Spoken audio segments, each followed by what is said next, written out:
In the long and winding history of world politics, there are moments when a single gesture becomes greater than armies, treaties, or speeches. One such moment took place not with gold, not with oil, not with guns, but with fish. In the heart of Burkina Faso, a landlocked nation often dismissed as fragile and dependent, a young soldier-turned-president stood before his people and poured life back into their rivers. Ibrahim Traore did not sign a billion-dollar weapons contract. He did not cut the ribbon on a foreign aid project. He released 200 tons of shimmering fish into waters that had long been barren, and in that act he challenged not only hunger but history itself. At first, the world laughed. From the television studios of Paris to the strategy rooms of Washington, experts sneered at what they called a stunt.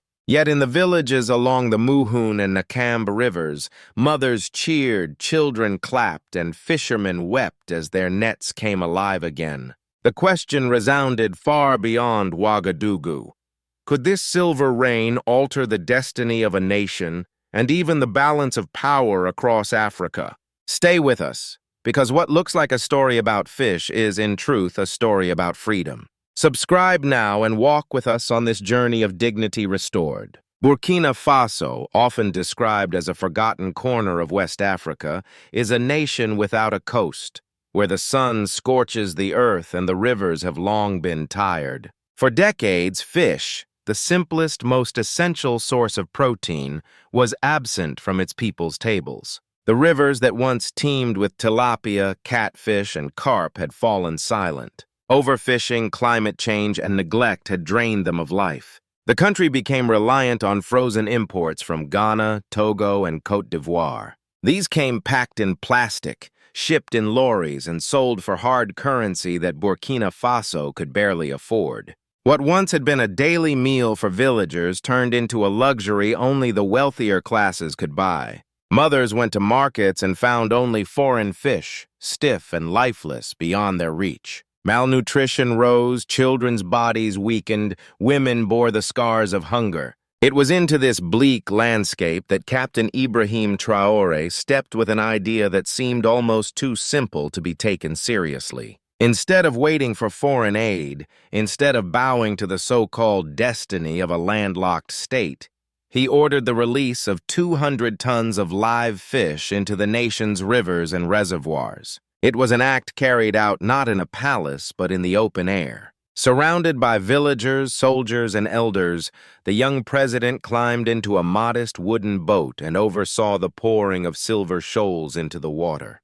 Cameras flashed. The fish glittered in the sun as if they were coins scattered by providence. International observers scoffed. Western media outlets dismissed it as cheap populism. Economists from Paris predicted it would make no difference. Commentators in Washington joked that a country in crisis was wasting precious funds on fish instead of hospitals and schools. Yet on the banks of the rivers Muhun and Nakam, the people saw something different. Fishermen who had abandoned their trade returned to cast their nets. Women who had long stood in market stalls empty-handed now held baskets overflowing with fresh catch. Children tasted fish not wrapped in foreign plastic but warm from the pan. In villages across the countryside, the ripple effect was immediate. Jobs were reborn.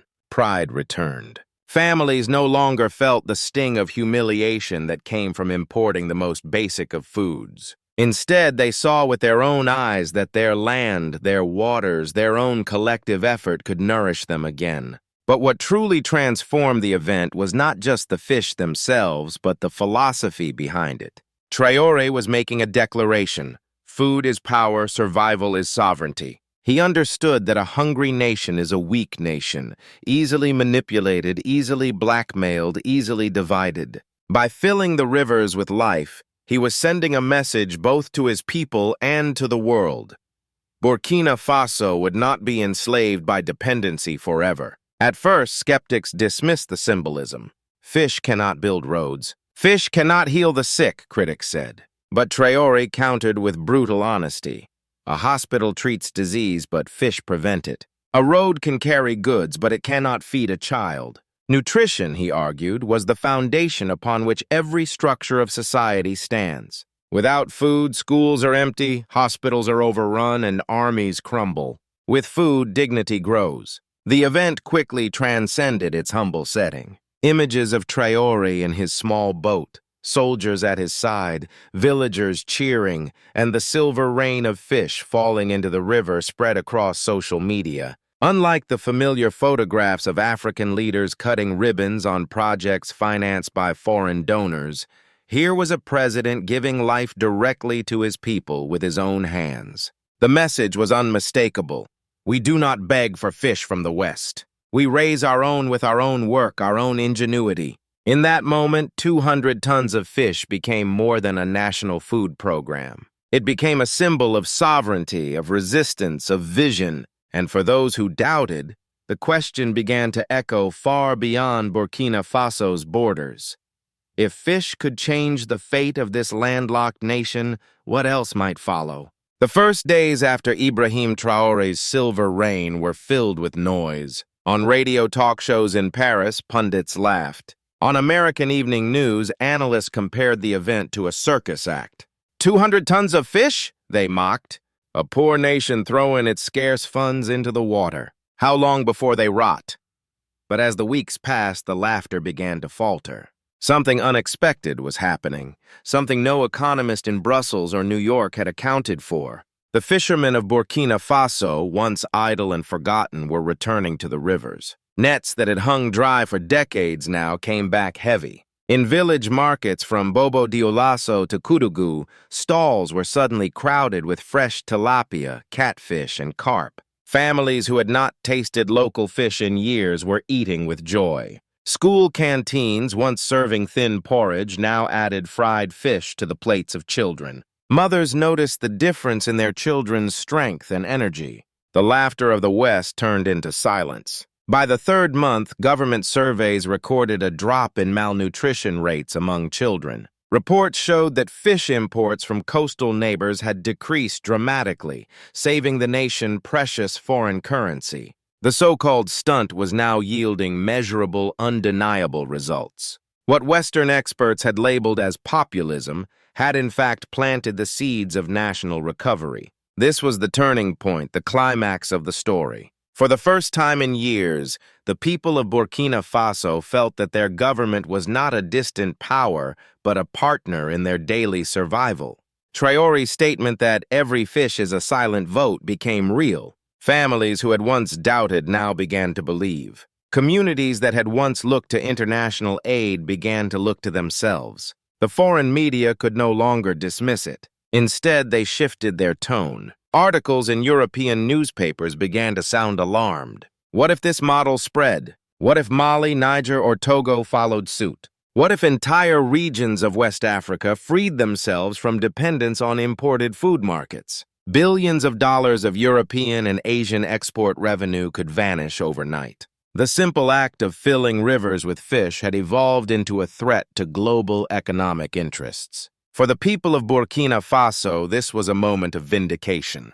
The very same villagers who had been mocked as poor and helpless now stood tall. Fishermen told stories of their fathers who had once lived proudly from the rivers, and how now, after years of silence, those rivers sang again. Young men who might have been tempted by terrorist recruiters now found reason to stay in their villages, earning their bread with dignity. Women selling baskets of fish in the markets no longer feared hunger at night. Social media lit up across Africa. Images of Traore on his boat, surrounded by cheering villagers, became icons shared in Bamako, Niamey, Abuja, and beyond. Young Africans saw not just fish, but possibility. They coined a phrase, la diplomatie des poissons, fish diplomacy. For the first time in decades, a leader had given them a story not of foreign aid dependency, but of African ingenuity and self-reliance. Inside Burkina Faso, the government built on the momentum.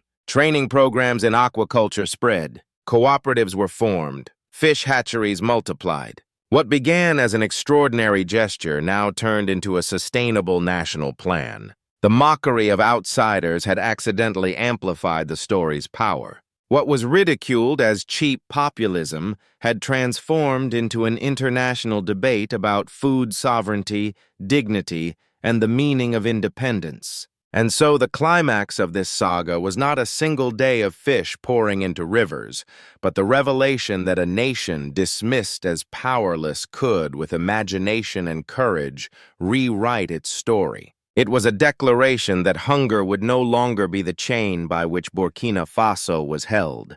Yet as the world watched this transformation unfold, a darker question began to rise. If hunger could no longer be used as a weapon against Burkina Faso, what other weapons might be turned against it? The rivers of Burkina Faso shimmered once more, and with them came a chain of consequences that reached far beyond the fishing nets. At first, it was the immediate relief. Children who had suffered from malnutrition began to gain weight, their cheeks fuller, their eyes brighter. Clinics reported fewer cases of anemia among mothers and fewer stunted growth indicators among infants. In towns and villages, meals changed from monotonous grains to balanced plates, where fish restored strength to bodies long starved of protein.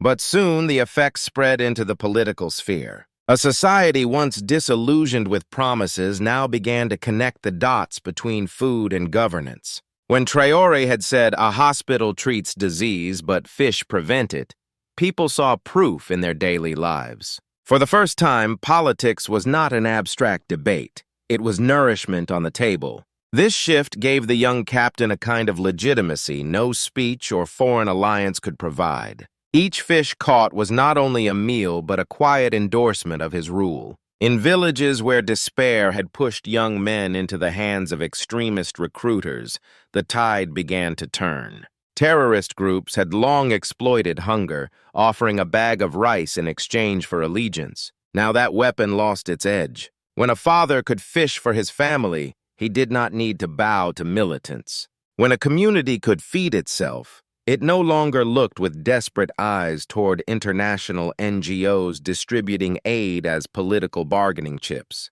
Hunger, once the most dangerous form of control, was weakening. This transformation also reshaped the social fabric. Fishermen formed cooperatives, pooling resources, sharing profits, and building resilience against market fluctuations. Women became central to the trade, organizing distribution networks and ensuring fish reached remote villages. In schools, where children now received fresh fish as part of their lunch, the attendance rate improved. Education became more effective because students could focus on learning rather than the pangs of empty stomachs. Nutrition and knowledge together formed the backbone of a stronger generation. Politically, the government gained trust not through repression but through provision. While previous regimes had relied heavily on foreign donors to fund grand projects, Traore's initiative relied on the collective strength of his people. It was modest yet profound. The people began to see that sovereignty was not a lofty speech at the United Nations, but the ability to put food on one's own plate. This subtle but powerful connection between nutrition and nationhood gave Burkina Faso a sense of pride that had long been absent. Internationally, observers noticed the growing confidence of ordinary citizens. Social media carried voices of fishermen declaring, "We are no longer beggars." Elders in villages spoke of dignity returning with the rivers. Young Africans, particularly in neighboring states, began to wonder, if Burkina can feed itself, why not us? Thus, the symbolic power of fish diplomacy was magnified. Yet the path was not without challenges.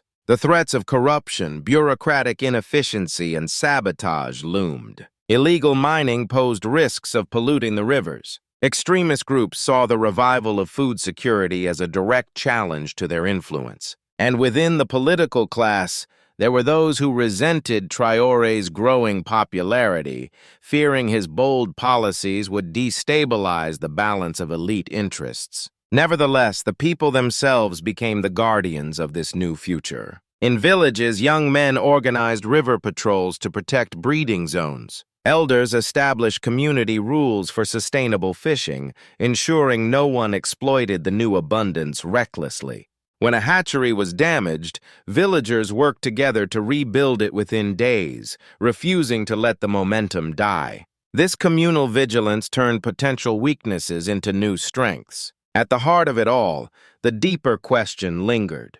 Was this merely a temporary victory, or the beginning of a political transformation that could inspire a continent? For many, the fish were no longer just food. They were a vote cast silently into the waters, a vote for self-sufficiency, for dignity, for sovereignty. They represented the dream of an anti-colonial Africa that could break free not only from foreign powers, but also from the chains of hunger. And so the rivers carried not just fish, but the weight of a nation's hopes and the rising fear of those who had long profited from its dependency. But as neighboring governments and international powers watched this transformation unfold, one question began to dominate the discussion.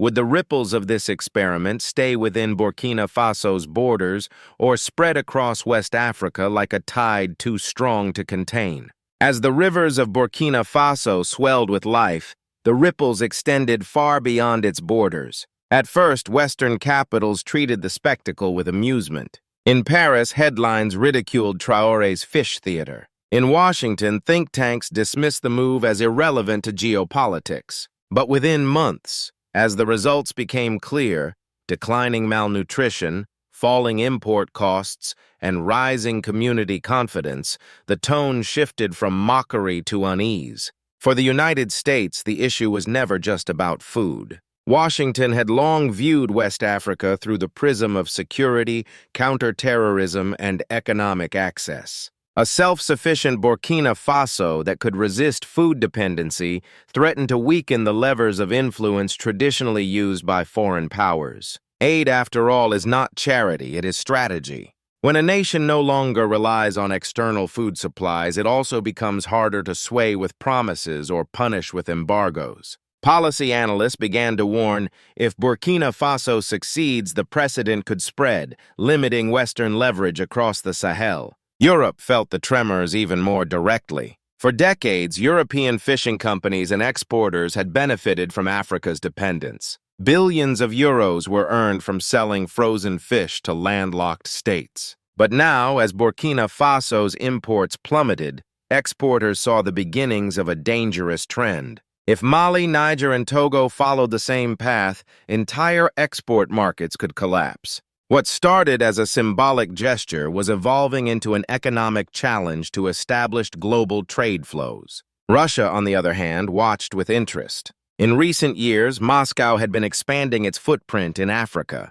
often presenting itself as an alternative to Western influence. Russian media framed Traoré's fish initiative as a triumph of local sovereignty, highlighting it as proof that Africa could thrive without bowing to Western dictates. China, too, observed closely, with its own long-term strategy of embedding itself in African development projects. Meanwhile, within Africa itself, the message was electric. Delegations from Mali, Niger, and Togo traveled to Ouagadougou to study the new fisheries program. Social movements across the continent seized on the story as a rallying cry for dignity. Youth leaders on social media hailed Traoré as a man of courage, someone willing to innovate rather than beg. The term fish diplomacy spread rapidly, becoming shorthand for policies that combine sovereignty with practical development. The world's reaction revealed a simple but powerful truth. What had once been seen as a stunt was, in fact, a challenge to global hierarchies. By reclaiming food security, Burkina Faso had struck at one of the deepest instruments of dependency. And yet, for all the attention, a looming question remained. Would the international system tolerate this experiment of self-sufficiency, or would invisible hands move to undermine it before it grew too powerful? Burkina Faso's experiment with fish diplomacy was more than an isolated success. It was a vision of what might be possible for an entire continent. Yet, as with all visions, the path ahead is both promising and perilous. The risks are real. Illegal mining continues to threaten water sources, poisoning rivers with mercury and destroying delicate ecosystems. Extremist groups, having lost their grip through food handouts, may turn to sabotage, targeting hatcheries and markets to undermine stability. Bureaucratic inefficiency and corruption remain constant dangers, capable of eroding even the most well-intentioned initiatives. If unchecked, these forces could slow or even reverse the gains achieved so far. But alongside these dangers lies an opportunity of historic proportions. If Burkina Faso sustains and expands its fisheries program, it can create a reliable backbone of food security, insulating its people from global price shocks and external manipulation. A thriving aquaculture sector can also stimulate secondary industries, transport, preservation, local trade, and even regional exports. The possibility of turning rivers into engines of growth suggests a future where African nations write their own scripts rather than playing the roles assigned by former colonial powers. For the African continent, the deeper choice is philosophical. Does it continue to rely on aid flows and external markets, or does it embrace the harder, longer road of self-sufficiency? The success of Burkina Faso has shown that sovereignty is not just a flag or anthem, it is the ability to feed your children without begging permission from abroad. For the elders who recall decades of dependency, and for the youth who dream of a different tomorrow, this example shines as a new path. What makes this moment profound is not only the revival of rivers, but the revival of dignity. The story of Traoré's 200 tons of fish has become more than an agricultural program.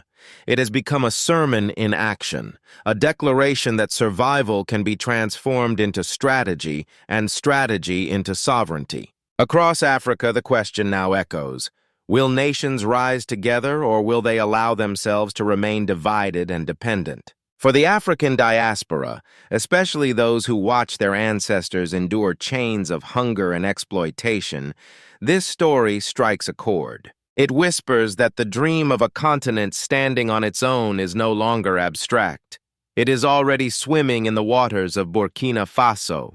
The future of African development may very well depend on whether this silver tide spreads from one river to many, from one nation to a continent. And so, as the rivers glisten with life, the choice lies before Africa: to remain bound by old patterns of dependency or to seize this moment as the dawn of a new age of sovereignty. But if this is only the beginning, then the final question is the most urgent of all.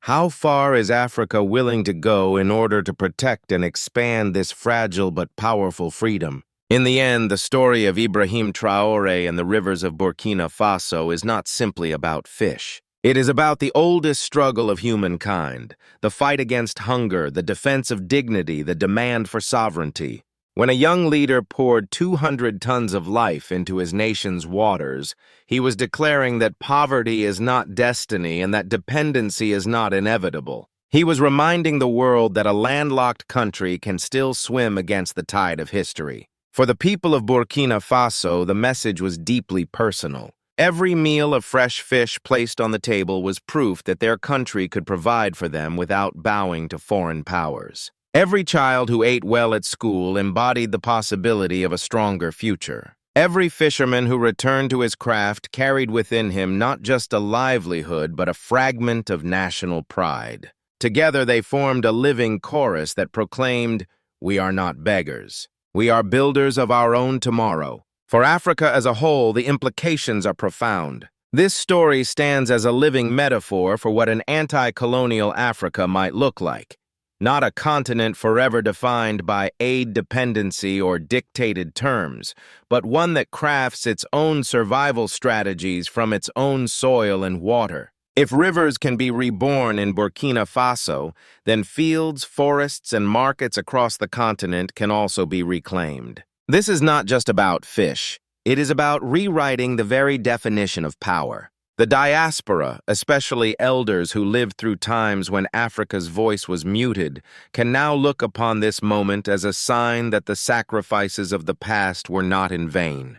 The path forward is uncertain, but the waters have been stirred. What began as a ripple in a small wooden boat may yet become a tide that reshapes the destiny of an entire continent. And in that tide lies the promise of African development rooted not in external dictates, but in the will of its own people. So I ask you, as one who carries the heartbeat of history, will Africa rise to defend this fragile victory?